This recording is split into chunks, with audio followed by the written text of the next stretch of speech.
জয় মা তারার জয়, জয় শ্রীগুরু বামদেবের জয়।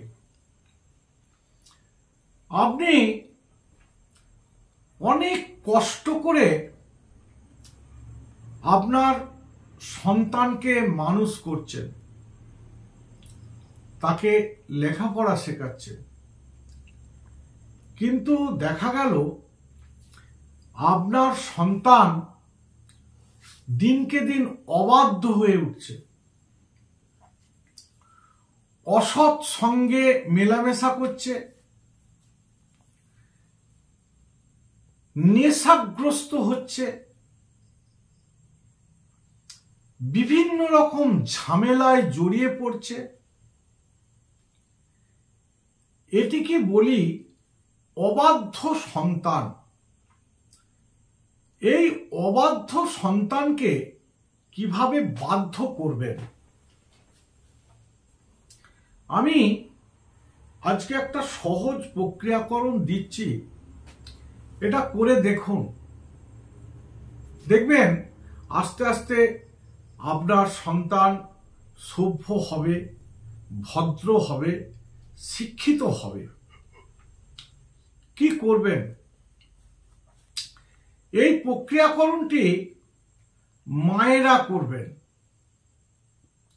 সকালবেলা স্নান সেরে শুদ্ধ বস্ত্রে, এর কোনো বার বা সময় বিধিনিষেধ নেই, যে কোনো বারে যে কোনো সময়ে আপনারা করতে পারেন।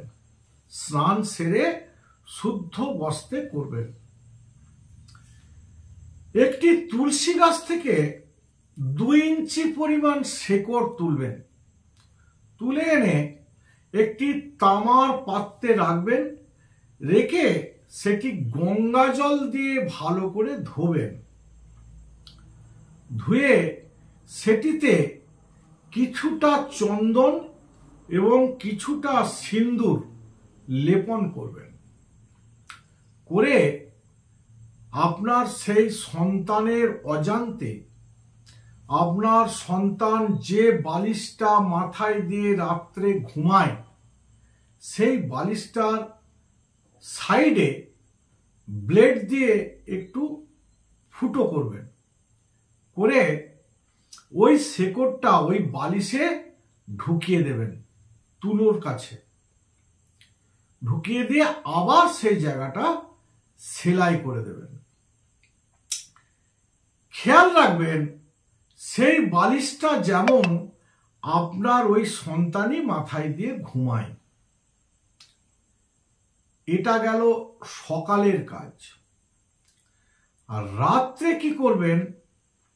আপনার সন্তান যখন ঘুমিয়ে পড়বে তখন একটা জবা ফুল তুলে নিয়ে আসবেন।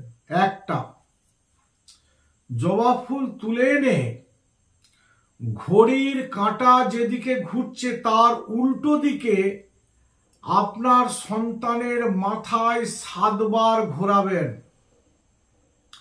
ঘুরিয়ে আপনার বাঁ পায়ের ঠিক ওইভাবে ঘড়ির কাঁটার উল্টো দিকে 7 বার ঘোরাবেন। ঘুরিয়ে ওই ফুলটি আপনার কাছে রেখে দেবেন।